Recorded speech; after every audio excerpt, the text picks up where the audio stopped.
"Don't touch my son!"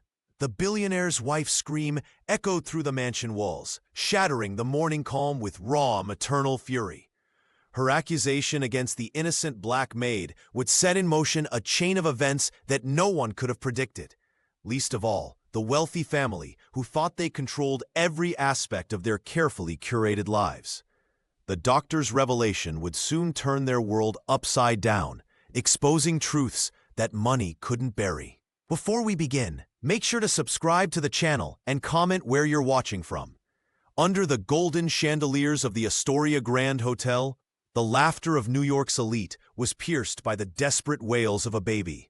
The annual spring charity gala, the crown jewel of Manhattan's social calendar, momentarily paused as heads turned toward the sound. Mary Johnson, a 56-year-old maid with Caribbean heritage, moved through the crowd with practiced invisibility until she spotted the source of the cries.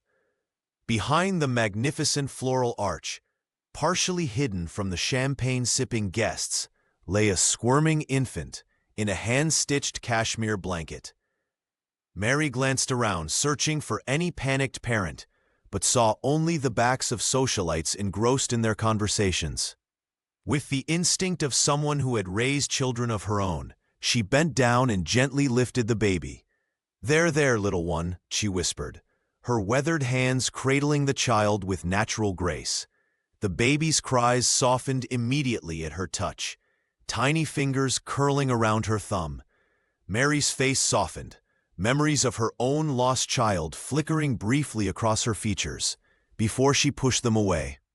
The infant couldn't have been more than 6 months old, with delicate features, an impossibly soft skin that spoke of expensive creams and round-the-clock care. Mary rocked him gently, her movements calm and assured, even as she felt the weight of stares beginning to land on her. A uniformed domestic worker holding what was clearly a child of privilege. "What's troubling you, sweet boy?" she murmured, checking for any signs of distress. The baby hiccuped, then gazed up at her with wide, trusting eyes. The moment of peace shattered like crystal on marble.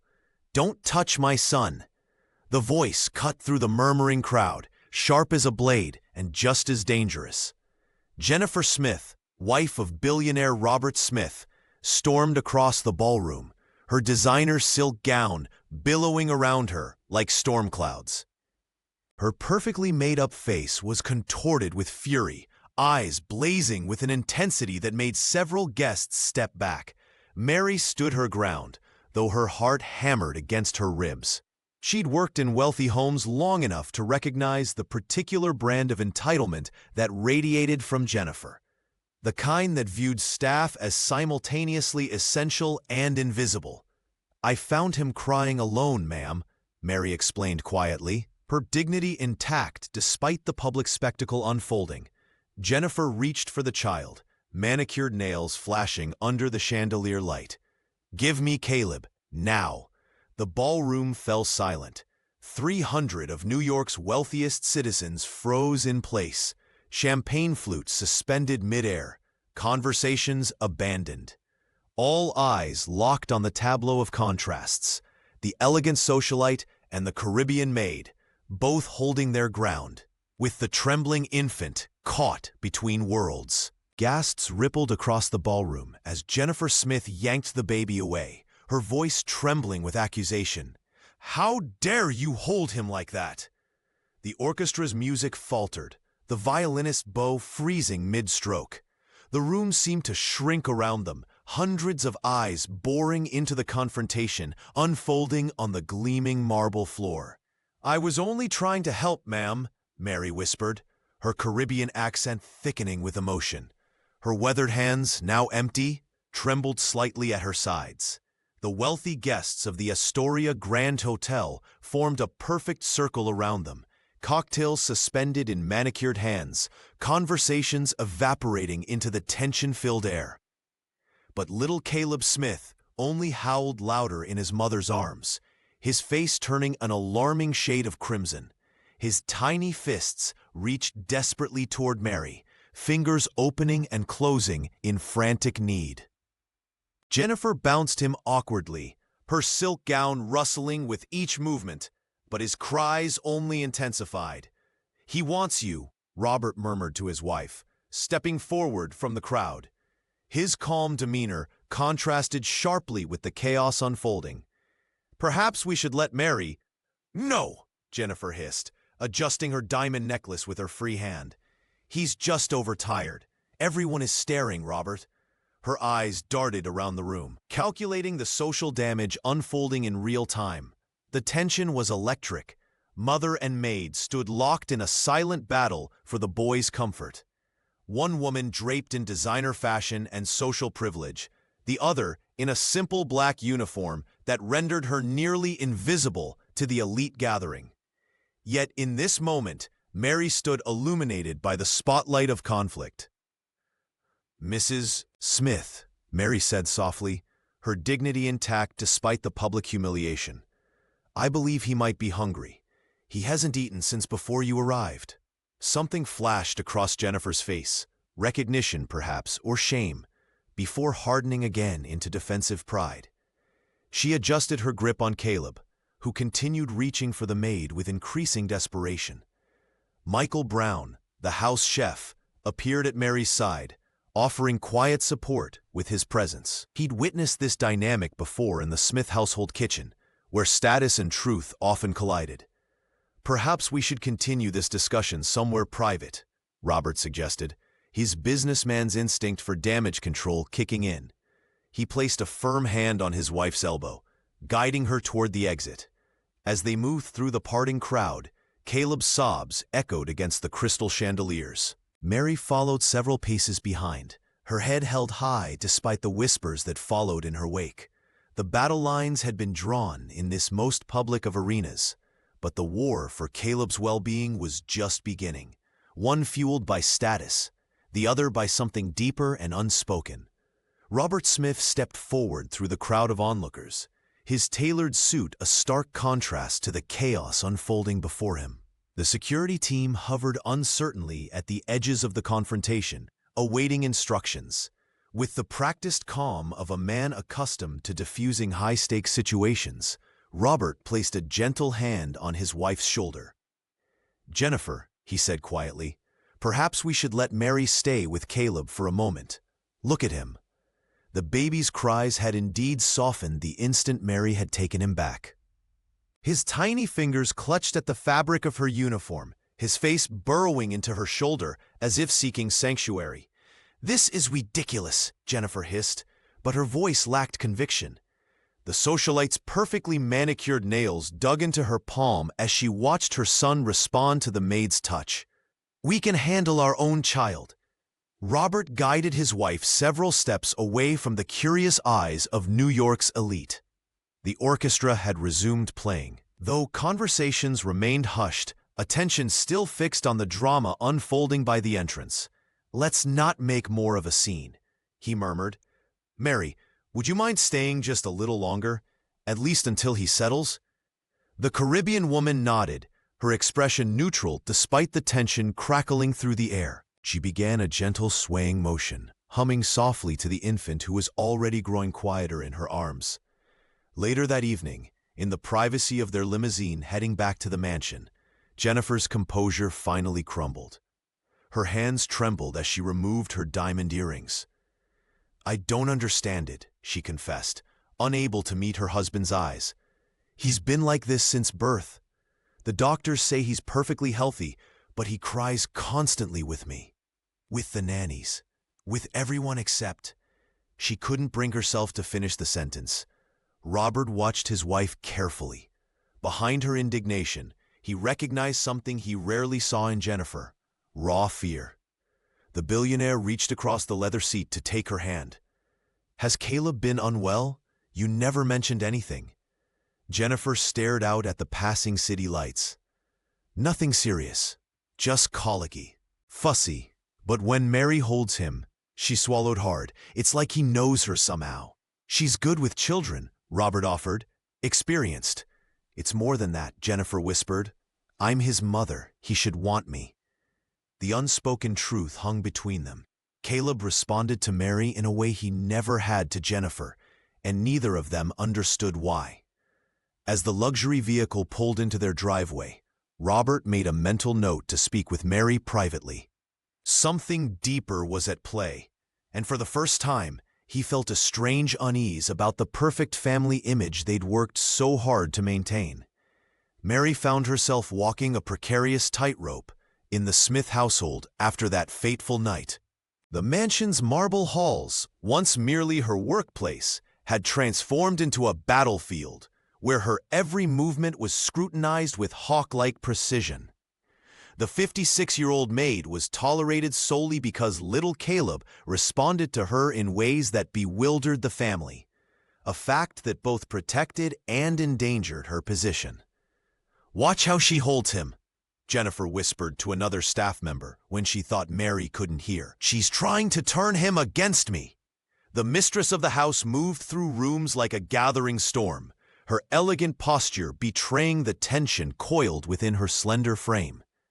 The household staff exchanged glances when Mary entered rooms, conversations halting mid-sentence. Michael Brown, the family chef, was her only ally, occasionally sliding her a freshly baked pastry with a supportive nod.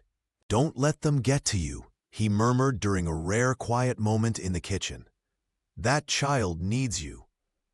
But Mary noticed far more than anyone gave her credit for. Her Caribbean grandmother had taught her that observation was power, and she wielded this skill with quiet precision.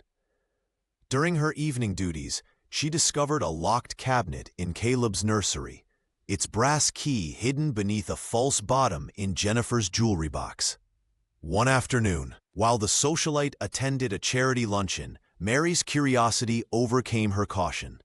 Inside the cabinet lay dozens of unopened prescription samples, medications for infant digestive issues, sleep aids, and developmental supplements. Beside them sat a thick folder of medical reports, their pages pristine and unmarked by Jennifer's manicured fingernails. Mary's heart raced as she quickly photographed several pages with her smartphone before carefully returning everything to its place.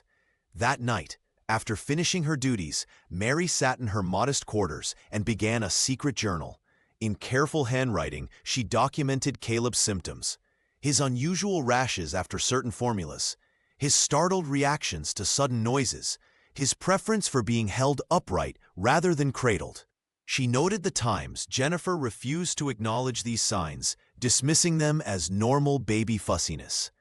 Robert occasionally watched Mary with Caleb from doorways, his businessman's analytical mind clearly processing something he couldn't quite articulate. Once, he caught her eye and nodded slightly, a gesture that might have been gratitude or recognition. Mary knew she was risking everything by keeping these records. If Jennifer discovered her journal, termination would be immediate. Yet as she watched Caleb sleeping in his expensive crib, his tiny chest rising and falling, she knew some risks were worth taking. This child needed an advocate, and Mary Johnson had spent a lifetime standing firm when others would falter. Rain pounded against the tall windows of the Smith mansion, casting long shadows across the nursery, where Mary Johnson sat rocking Caleb to sleep. The little boy's breathing had finally evened out after another difficult evening of unexplained fussiness. Outside, thunder rolled across the New York skyline, but inside, a different storm was brewing. The door creaked open, and Robert Smith appeared, his normally impeccable appearance disheveled. Dark circles shadowed his eyes, and his tie hung loose around his neck. He watched Mary with his son for a moment before speaking. "Could I have a word?" he asked softly, careful not to disturb the sleeping child. Mary gently placed Caleb in his crib and followed the billionaire to the adjoining sitting room. The luxury of the space, with its hand-painted murals and custom furniture, contrasted sharply with the worry etched across Robert's face. "Something's off with Caleb," he whispered, his voice heavy with exhaustion. "Jennifer refuses any more tests. She says it makes us look weak." He ran his fingers through his hair. "She's convinced it's just normal development. But I've been reading medical journals at night. His symptoms don't add up." Mary nodded, unsurprised by the confession. She had noticed the medical textbooks appearing on Robert's nightstand, had seen his furtive note-taking when he thought no one was watching. "Smith is under tremendous pressure," Mary offered diplomatically, though her heart ached for the little boy, caught between adult pride and genuine concern. "It's more than that," Robert said, lowering his voice further. "She won't even let me discuss it with our regular pediatrician anymore. Says we need to present a united front." He looked directly at Mary, vulnerability replacing his usual authoritative demeanor. "You're with him more than either of us. What do you think?" The question hung between them, employer asking employee to cross an invisible line of household hierarchy. Mary considered her words carefully, aware of her precarious position. "I keep a notebook," she admitted. "Times, symptoms, what helps and what doesn't. I could share my observations if that would help." Relief flooded Robert's face. "Please," he said. "I just want what's best for my son." Mary listened with understanding rather than judgment, her loyalty unspoken yet absolute. She promised to keep a closer eye on Caleb, sensing that the truth was buried deeper than anyone dared admit. As she returned to the nursery, the rain still falling against the windows, Mary felt the weight of responsibility settle more firmly on her shoulders. This child needed an advocate, and somehow, she had become exactly that. The atmosphere in the Smith mansion shifted when Dr. Sarah Davis arrived. With her wire-rimmed glasses and no-nonsense demeanor, the pediatric specialist brought a quiet authority that even Jennifer couldn't dismiss. Robert had insisted on bringing in the best, and Dr. Davis's reputation for solving complex pediatric mysteries preceded her. "I'd like to observe Caleb in his natural environment first," she announced during her initial visit, her keen eyes missing nothing, not the tension in Jennifer's shoulders, nor the way Mary Johnson's hands moved with practiced tenderness when adjusting Caleb's blanket. Over the following days, the doctor watched the household dynamics unfold. She noticed how the baby fussed in his mother's arms, but settled immediately when the maid approached. More intriguing was how Mary documented everything in a small notebook when she thought no one was looking. Feeding times, reactions to medications, sleep patterns. "You've been keeping records," Dr. Davis mentioned privately to Mary one afternoon while Jennifer was attending a charity luncheon. The Caribbean woman hesitated before nodding. "I notice things. The little one, he has patterns to his discomfort." "May I?" the doctor asked, extending her hand. Mary's observations were meticulous, revealing a caretaker's intuition that surpassed mere employment duty. Dr. Davis recognized something the household had missed. Mary wasn't just a servant. She was Caleb's emotional anchor. "I'd like to try something," the specialist proposed during the next scheduled appointment. She led Jennifer and Mary to an adjacent room equipped with a large one-way mirror overlooking a cheerful playroom where an assistant sat with Caleb among colorful toys. "What exactly are we doing?" Jennifer questioned, her silk blouse rustling as she crossed her arms defensively. "A simple observation exercise," Dr. Davis explained. "Children often behave differently when they think they're alone or with different caregivers." The three women watched silently as Caleb played quietly with blocks, occasionally glancing around as if searching for something or someone. His movements were subdued, almost hesitant. "Mary, could you speak through the intercom, please?" Dr. Davis requested, gesturing toward a small microphone.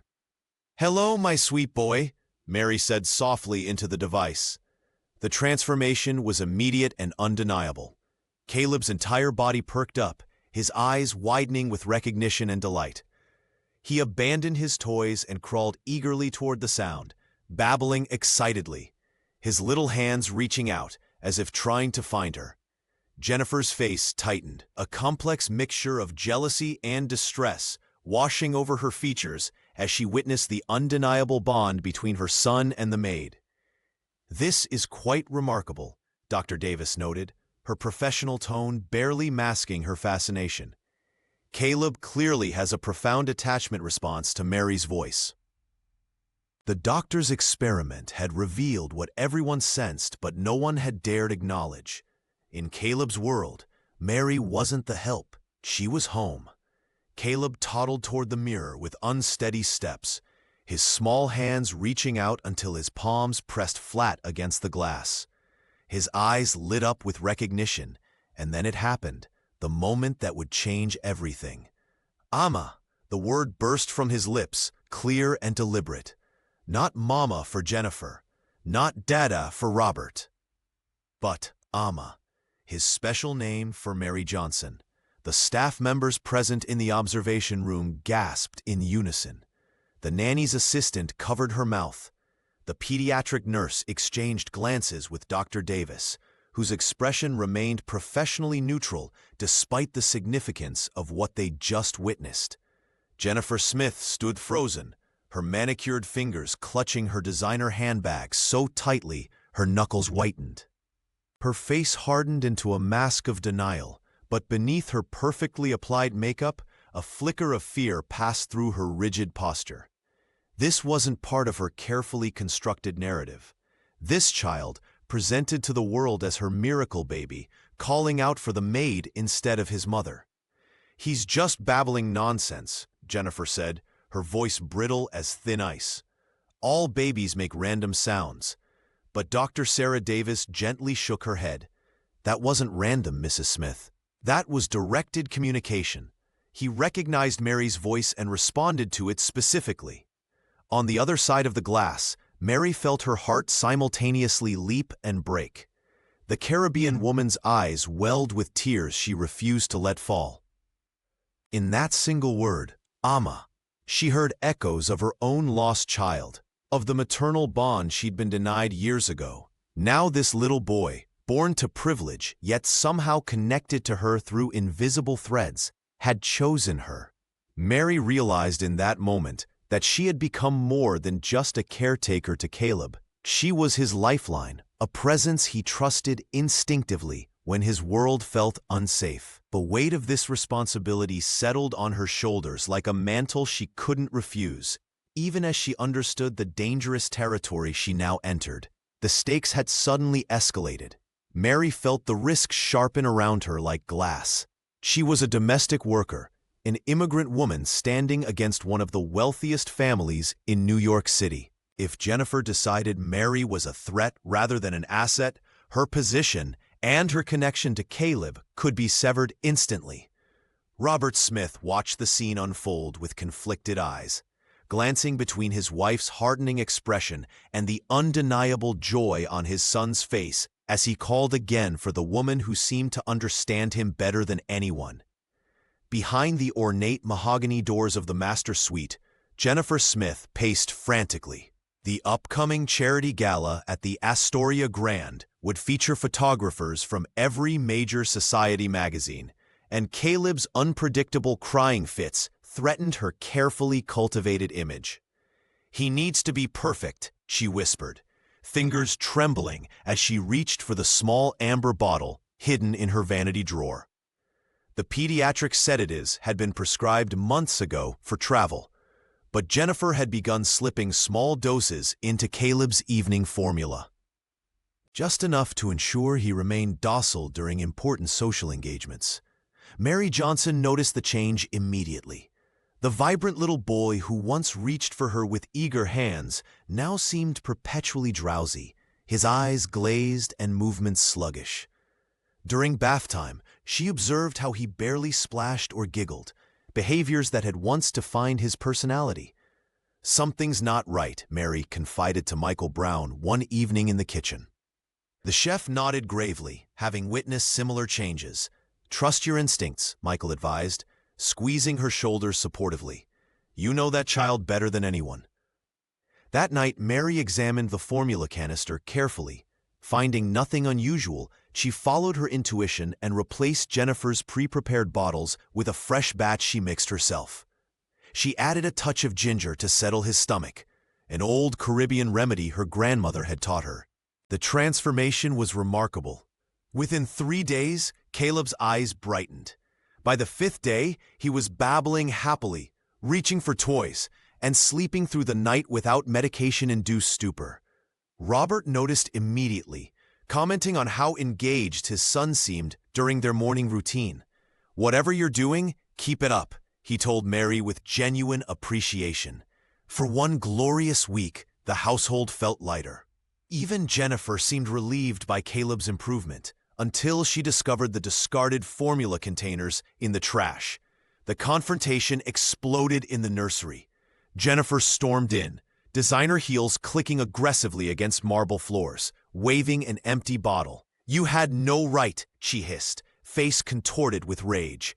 "How dare you undermine my decisions for my child?" Mary stood her ground. "He was lethargic."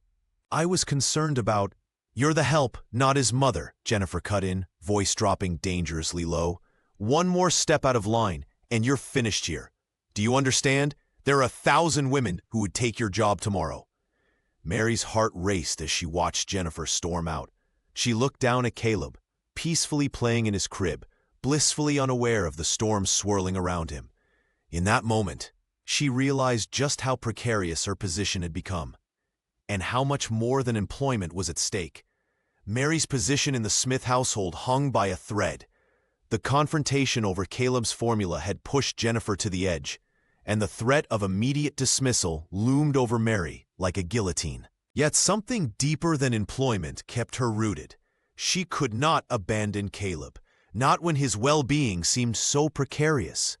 Late at night, after tucking the boy into his crib, Mary Johnson would sometimes sit in the nursery's rocking chair, her weathered hands trembling as memories washed over her. 27 years ago, she had lost her own child during that terrible time in Europe.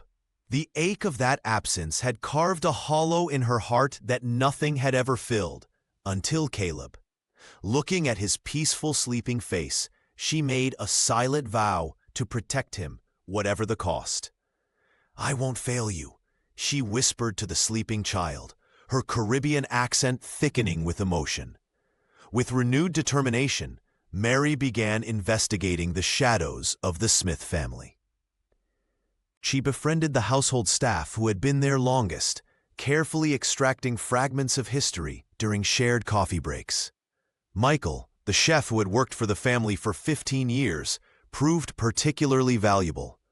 Jennifer lost 2 babies before Caleb, he confided one evening while preparing dinner. The pressure nearly broke her. "Robert's family has expectations. An heir is everything to them." Through careful observation and quiet conversations, Mary pieced together a troubling picture. Jennifer had endured 2 miscarriages in 3 years, each followed by deeper withdrawal and more desperate measures. The socialite had undergone experimental fertility treatments in Switzerland, spending millions while hiding the emotional toll from everyone, including her husband.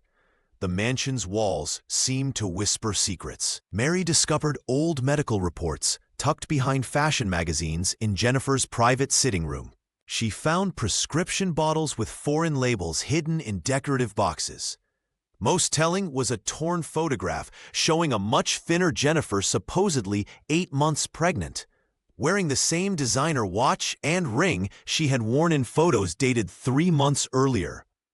The weight of legacy pressed down on everyone in the household. Robert needed an heir for his empire. Jennifer needed to fulfill her role as the perfect billionaire's wife. And somewhere in this web of expectations, a fragile little boy was being crushed. Mary tucked these discoveries away in her heart, understanding now that she wasn't just fighting for her position. She was fighting for Caleb's very future. The truth was buried somewhere in this mansion of marble and secrets, and she was determined to unearth it, no matter how dangerous the digging might become. Dr. Sarah Davis sat across from Robert Smith in her office, her voice measured as she explained the necessity of genetic testing. "It's just to rule out any rare conditions," she assured him, though her eyes held something more. When the results arrived 3 days later, Sarah stared at the paper in disbelief. The genetic markers were clear. Jennifer Smith could not possibly be Caleb's biological mother. The doctor's hands trembled slightly as she placed the call to Robert. "I need to see you, alone," she said, her professional demeanor barely masking her urgency. Robert arrived at the medical center within the hour, his face drawn with worry. The billionaire's usual commanding presence seemed diminished under the harsh fluorescent lights of Sarah's office. "There's no easy way to say this," Sarah began, sliding the report across her desk. "Jennifer is not Caleb's biological mother.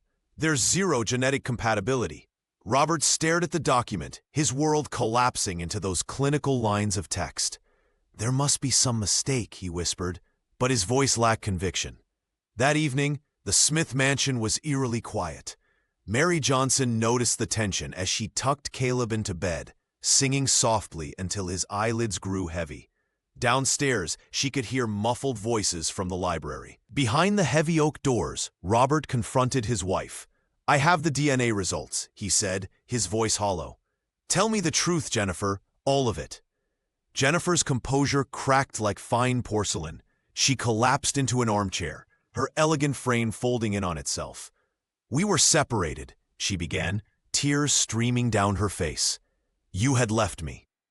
The doctor said I couldn't carry to term after the second miscarriage." Robert paced the room, running his hands through his hair.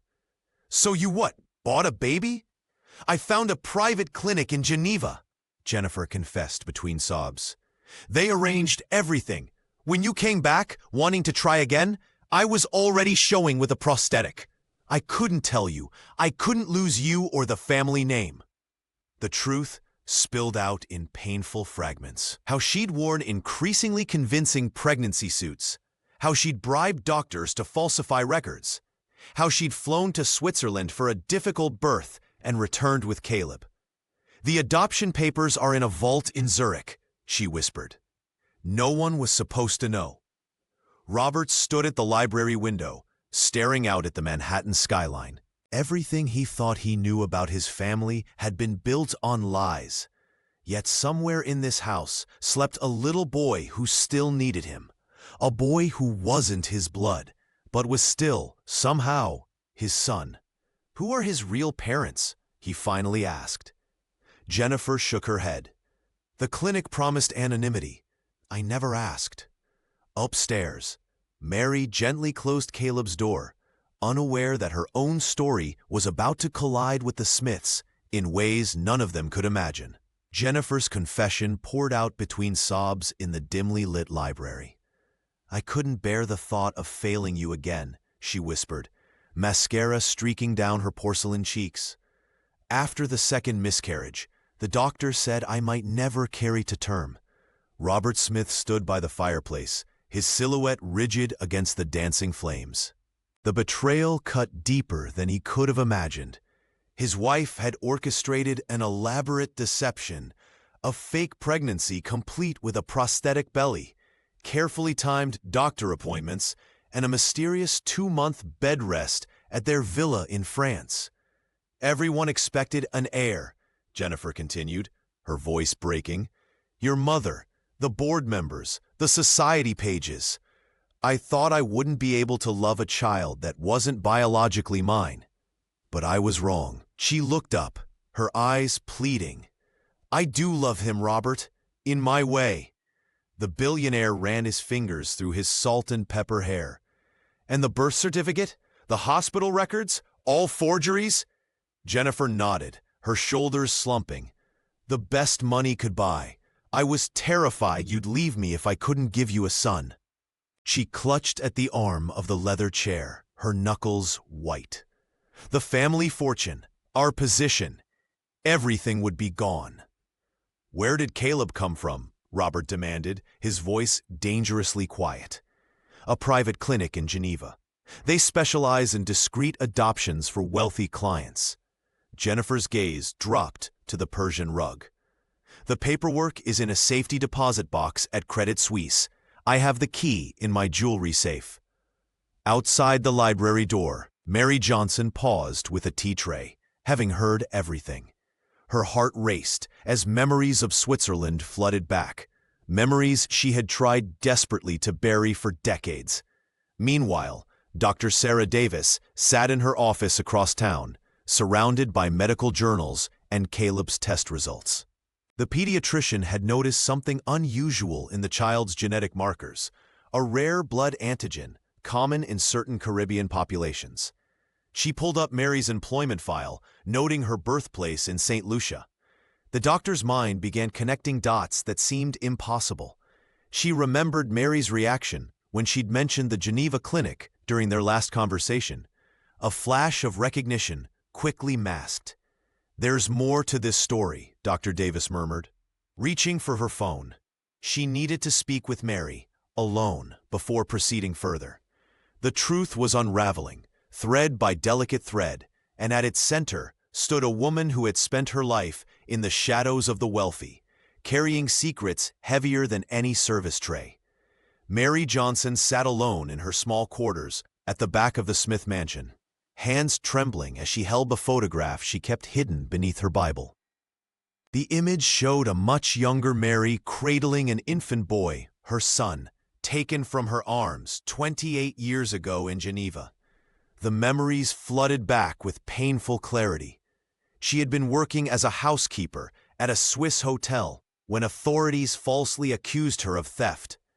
With no resources to fight the charges and her work visa revoked, she was deported while 8 months pregnant. She gave birth in a shelter near the border and, with no means to provide for her child, made the heartbreaking decision to place him for adoption. "I named him James," she whispered to the empty room, touching the photograph with weathered fingers. "I promised I would find him someday." For years, Mary had sent letters to the adoption agency, but they remained unanswered. Eventually, she rebuilt her life in New York, carrying her grief like a stone in her heart. The wound had never truly healed, merely scabbed over with time and necessity. Now, sitting in Dr. Sarah Davis's office the following morning, Mary struggled to breathe as the pediatrician gently explained her suspicions. "These rare blood markers in Caleb's file," Dr. Davis said, pointing to the medical charts spread across her desk. "They match patterns typically found in people of specific Caribbean heritage. The timeline of his adoption from that Swiss clinic, his unexplained connection to you. Mary, I don't think these are coincidences." The domestic worker's hands clutched her worn handbag. "My son would be 28 now," she whispered. "The right age to be Caleb's father," Dr. Davis finished softly. With Mary's consent, the doctor ordered a second DNA test. The days that followed were the longest of Mary's life. She moved through the mansion like a ghost, bathing and feeding Caleb with a new awareness that made her hands tremble. Each time the toddler reached for her, calling Amma, Mary felt the universe tilting on its axis. When the results arrived, Dr. Davis invited Mary to her office after hours. The physician's eyes were kind but serious as she handed over the sealed envelope. "It's a match, Mary. Caleb is your biological grandson." The revelation crashed over Mary like a tidal wave. Grief for the son she never knew, awe at the miracle before her, and the staggering realization that her lost family had come full circle in the most unimaginable way. Her grandson had been living under the same roof, sleeping in her arms, calling for her in the night. "All this time," Mary whispered, tears streaming down her face, "he found his way back to me." Robert paced the length of his home office, pausing occasionally to stare at the framed family portrait on his desk. The image of Jennifer holding baby Caleb now seemed like a cruel fabrication. His entire world had collapsed in on itself, leaving him adrift in a sea of lies and half-truths. "How could I not have known?" he whispered to the empty room, running his fingers through his silver-streaked hair. When he ventured into the nursery later that evening, he found Mary sitting in the rocking chair, humming softly as Caleb dozed against her shoulder. The billionaire stood silently in the doorway, watching the peaceful scene with new eyes. There was something undeniable in their connection, a bond that transcended his wealth, Jennifer's deception, and all the complex legalities now hanging over their heads. "He looks like you," Robert said quietly, startling Mary. "Around the eyes. I should have seen it before." Mary nodded, her expression a mixture of fear and quiet dignity. "I never thought I'd find my family again, sir. Not like this." Downstairs, Jennifer had locked herself in the guest suite, refusing meals and visitors. Her initial rage had burned out, leaving behind a hollow-eyed woman who moved like a ghost through the mansion's corridors, when she thought no one was watching. The household staff exchanged worried glances whenever she appeared, then quickly averted their eyes. The atmosphere in the Smith residence had transformed overnight. Lawyers came and went with grim expressions, speaking in hushed tones about custody arrangements, adoption fraud, and potential scandal. Security was doubled, with instructions to keep reporters at bay. Michael Brown, the house chef, began leaving small plates of comfort food outside Mary's door, a silent show of solidarity that brought tears to her eyes. At night, Mary would sit by her window, watching the lights of New York City twinkle against the darkness. For the first time in decades, she allowed herself to imagine a future where she wasn't merely a shadow in someone else's home, where her voice mattered, where her love for Caleb could exist in the light. "You have rights," Dr. Davis had told her during a private conversation. "Don't let them intimidate you into silence." Those words echoed in Mary's mind as she knelt beside her bed each evening, hands clasped in prayer. She prayed not for wealth or retribution, but for wisdom and strength to navigate the storm ahead. She prayed for Caleb, caught between worlds through no fault of his own. And sometimes, in the deepest hours of night, she even prayed for Jennifer, a woman whose desperate hunger for love had created this tangled web of pain and possibility. Dr. Sarah Davis paced her office, the weight of what she'd discovered making each step heavier than the last. The DNA results lay on her desk, irrefutable evidence of a truth that would shatter the Smith family's carefully constructed facade. She'd seen wealth hide many things in her career, but this level of deception felt criminal. "I need to document this," she murmured, opening her laptop. Her fingers hesitated over the keyboard before decisively typing the title, "Invisible Guardians: The Hidden Truth Behind Closed Mansion Doors." The next morning, Sarah approached Mary in the garden, where she watched Caleb play. "I'm writing about systemic negligence in wealthy households," the doctor explained quietly. "Your story needs to be told, Mary, not just for you, but for every caretaker silenced by power and privilege." Mary's hands trembled as she adjusted Caleb's sweater. "I could lose everything," she whispered, her eyes never leaving the child.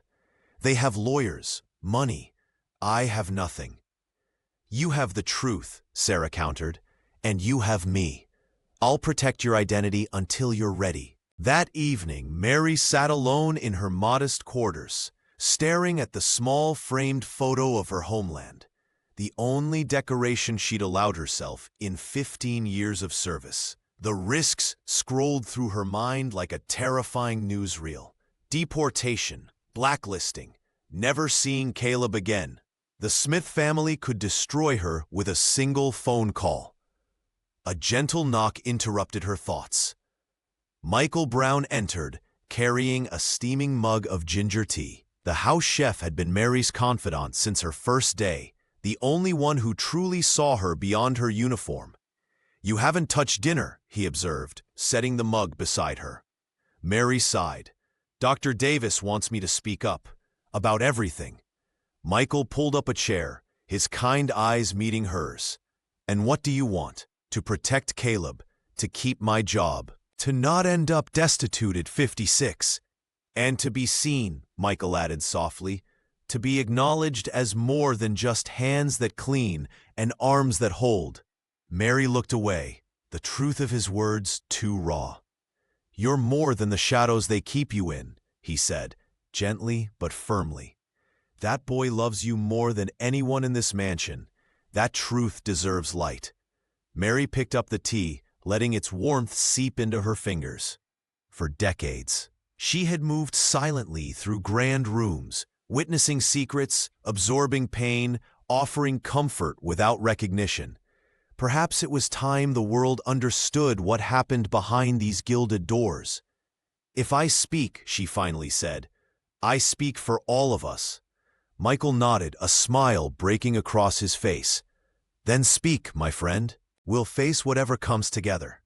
Mary Johnson found solace in her heritage as the household tensions mounted. In the quiet moments between duties, she began preparing traditional Caribbean dishes from recipes her grandmother had taught her as a child. The familiar sense of nutmeg, cinnamon, and thyme filled the kitchen, drawing curious glances from the other staff members. "What are you making?" Michael Brown asked one afternoon, peering over her shoulder at a simmering pot. "It's a healing broth," Mary explained, stirring gently. "My grandmother swore it could settle any child's stomach." When Jennifer Smith first noticed the unfamiliar food being served to Caleb, her lip curled with disdain. "We don't feed him that peasant food," she snapped, pushing away the small bowl. "He has an organic meal plan designed by a nutritionist." But Robert, noticing his son's constant discomfort after meals, suggested they try Mary's recipe. "Nothing else is working," he reasoned, his voice weary from sleepless nights. The transformation was remarkable. Caleb's persistent digestive issues eased within days. The expensive formulas and carefully measured organic purees remained untouched as the little boy eagerly accepted spoonfuls of Mary's simple, nourishing food. In the evenings, after the household settled into silence, Mary would sit beside Caleb's crib and sing Creole lullabies, songs her own mother had sung to her. Her voice, low and melodic, carried stories of distant islands, resilient people, and the enduring power of love across generations. "Dodo titit, dodo," she would sing, watching as Caleb's eyes grew heavy. The toddler would reach for her hand through the crib slats, his tiny fingers wrapping around hers as if holding on to a lifeline. Dr. Davis observed this connection during an evening visit. "It's remarkable," the pediatric specialist noted. "He responds to those songs as if they're written in his DNA." Mary nodded, a bittersweet smile crossing her face. "Some things run deeper than what we can see." As weeks passed, Mary began incorporating more elements of her culture into Caleb's care. She wrapped him in vibrant fabrics that reminded her of home, told him stories of Caribbean heroes, and placed a small protective charm beneath his mattress, a tradition her grandmother had insisted upon. Jennifer watched from doorways, her expression unreadable, as her adopted son flourished under Mary's cultural nurturing. The maid no longer hid these practices, drawing strength from her roots even as the household politics threatened to uproot her. For Mary, each recipe prepared, each lullaby sung, became an act of quiet resistance, a reclaiming of her identity and a bridge connecting her past to this unexpected present.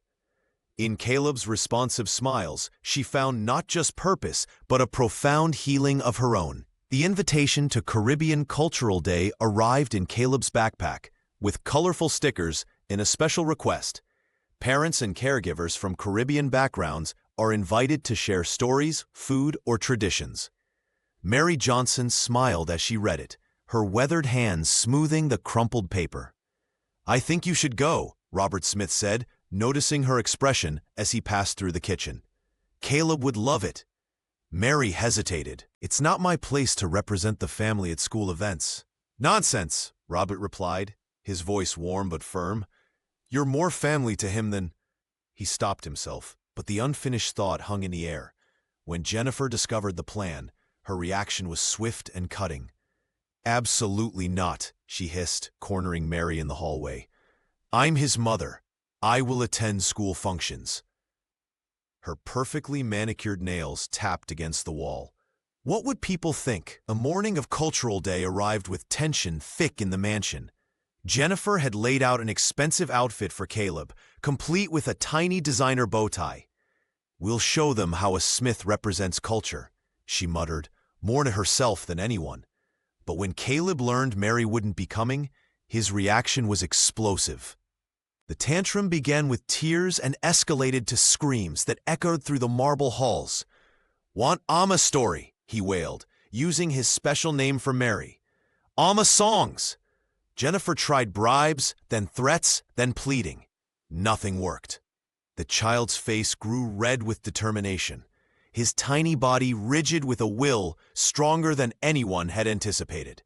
Robert, hearing the commotion, made a rare executive decision. "This isn't about us," he told his wife firmly. "Mary comes." End of discussion. Jennifer's eyes flashed with fury, but she recognized defeat. "Fine, but she sits in the back, and I introduce her as the nanny." The preschool classroom buzzed with activity when they arrived. Children darted between displays of flags and food samples. Parents clustered in groups, eyeing the Smith family with poorly disguised curiosity. When Mary's turn came, she stood before 24 wide-eyed children, her voice initially soft with nervousness. She began a tale her grandmother had told her, about a clever spider who outsmarted the sun. As she slipped naturally between English and Creole, her confidence grew. The room fell under her spell. Even Jennifer, seated stiffly in a child-sized chair, couldn't help leaning forward. The other parents watched with newfound respect as Mary's storytelling transported them all. Afterward, a teacher asked Caleb, "Who came with you today?" Without hesitation, he pointed to Mary. "My Amma. She knows all the best stories." Mary caught Robert's eye across the room. For the first time in her life, she wasn't a shadow. She was seen. Jennifer's mother arrived in a flurry of Chanel perfume and quiet fury. Claudette Beaumont descended from her private jet with a single mission: damage control. The 70-year-old Parisian socialite had weathered 3 divorces and countless scandals, but her daughter's situation threatened to unravel decades of carefully cultivated social standing. "This is absurd," she declared, in her clipped French accent, pacing the library where Robert had reluctantly received her. "A maid claiming familial rights to our grandson? The press will devour us." The following morning, Claudette requested a private meeting with Mary. They sat in the garden pavilion, 2 women from different worlds, the Manhattan skyline glittering indifferently behind them. "Name your price," Claudette said, sliding a checkbook across the table. $1 million. You sign a confidentiality agreement and disappear. Everyone wins. Mary looked at the checkbook, then at the older woman's perfectly composed face. "I can't be bought, Mrs.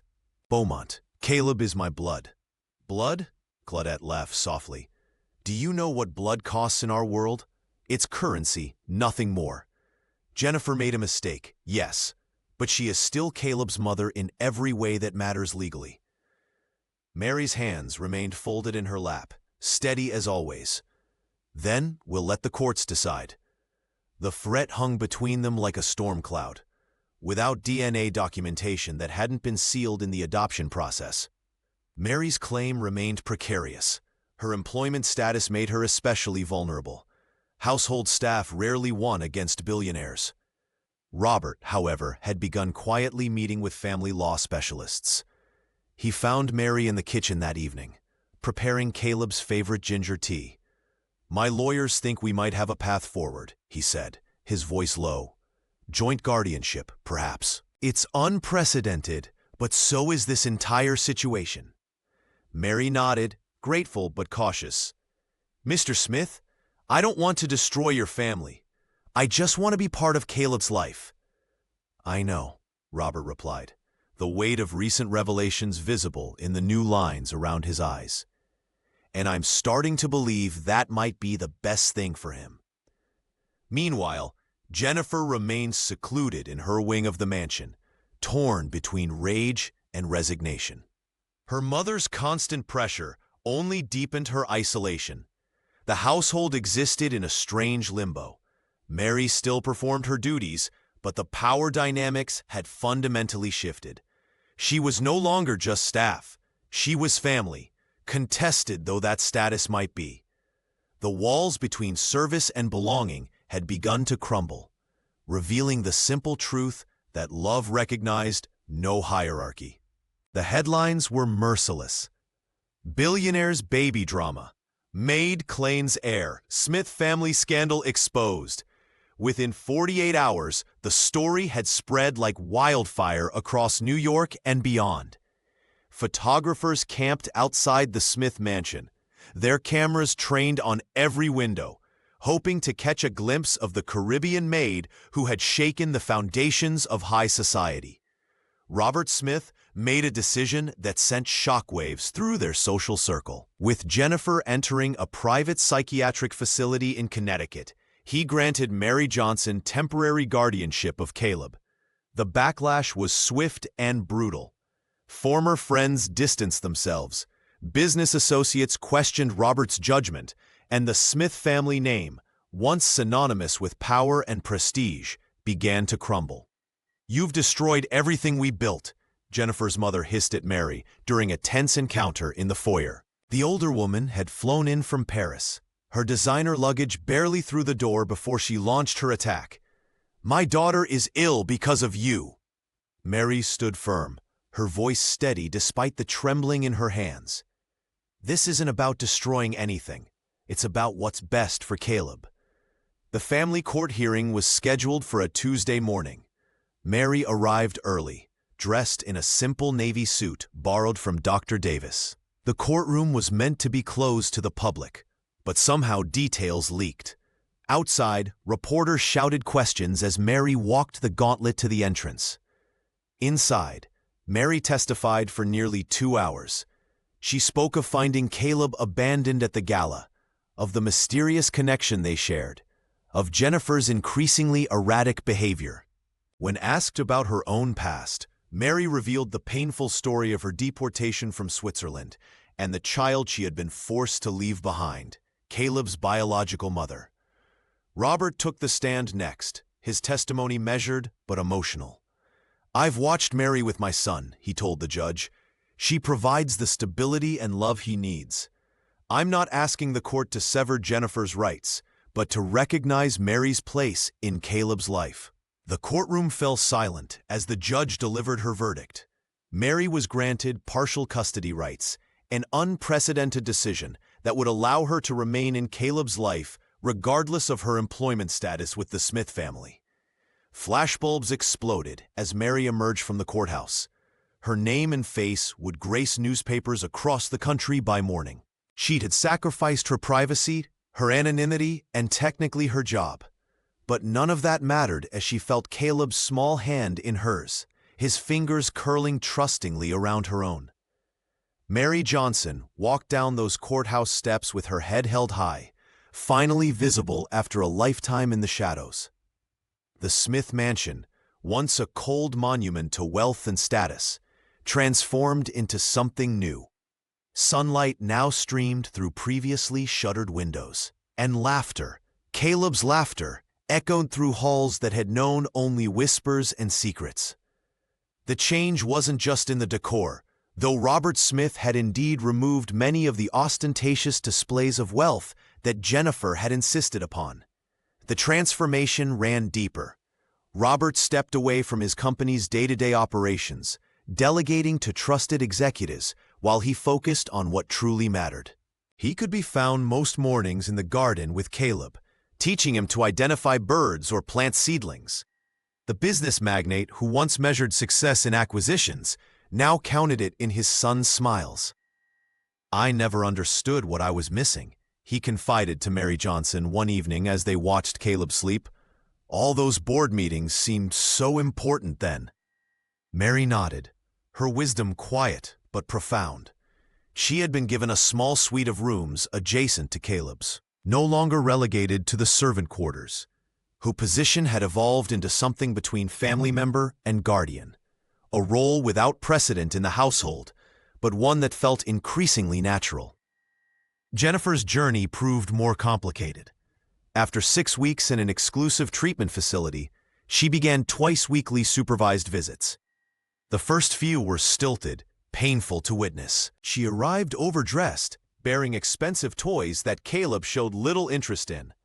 "He likes simple things," Mary gently suggested during Jennifer's 4th visit. "Perhaps next time, just bring yourself." The socialite's eyes flashed with familiar anger, but something had changed. Instead of lashing out, Jennifer simply nodded. The following Tuesday, she arrived without packages, wearing jeans and a simple blouse.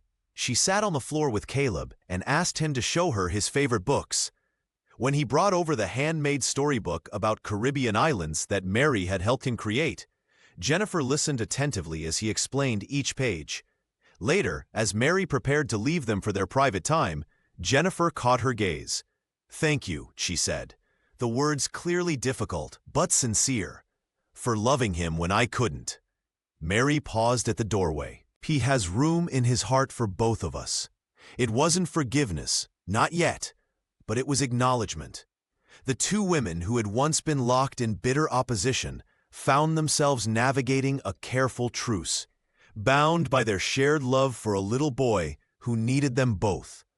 The mansion's staff noticed the change too. Michael Brown, the chef, began preparing family-style meals that brought everyone to the same table. The hierarchy remained, but its edges had softened, allowing humanity to flow where only protocol had existed before. Months later, Mary Johnson sat in a tiny preschool classroom, the plastic chair uncomfortably small beneath her frame. Around her, other parents shifted in similar discomfort, but Mary didn't mind. Her attention remained fixed on Caleb, who stood before his classmates with a handmade book clutched in his small hands. "For sharing day, I made this," he announced, his voice clear and confident in a way that made Mary's heart swell with pride. The classroom fell silent as Caleb held up his creation. Construction paper bound with colorful yarn revealed a cover adorned with crayon drawings. At the center stood a figure wearing a vibrant crown, her dark skin colored with careful precision, her smile wide and warm. Beneath the drawing, in the painstaking letters of a child learning to write, Caleb had printed, "This is my real mama. She sings the stars to sleep." Mary's breath caught in her throat. The teacher, a kind woman who had weathered the media storm with remarkable grace, gave her an encouraging smile from across the room. "My mama makes the best Johnny cakes," Caleb continued, flipping to the next page where he'd drawn round yellow circles on a plate. "And she knows all the best stories about the moon and the sea." Robert Smith, seated beside Mary, reached over and squeezed her hand. The billionaire had changed profoundly over these months. His expensive suits traded for casual wear on days like this. His schedule rearranged to prioritize these small but significant moments. "She saved me," Caleb said simply, turning to the final page where he'd drawn all of them together. Mary, Robert, and even Jennifer, who had recently begun her careful return to Caleb's life through supervised visits. Tears welled in Mary's eyes as the children clapped. The Caribbean woman who had once moved invisibly through the halls of wealth now sat openly acknowledged, her relationship with Caleb legitimized through both legal guardianship and, more importantly, love. After the presentation, as children scattered to play, the teacher approached with Caleb's book. "He worked on this every day for 2 weeks," she said, handing it to Mary. "He wanted it to be perfect for you." Mary traced the crayon crown with her fingertip. She thought of all the lullabies her grandmother had taught her, the ones she now sang to Caleb, songs that had traveled across oceans and generations to find their way home. "Thank you," she whispered, though whether to the teacher, to Caleb, or to some greater force that had brought her full circle, she wasn't entirely sure. As they walked hand in hand to the car where Michael waited with a celebratory lunch prepared, Mary realized she was no longer invisible. She was seen, loved, and at last home.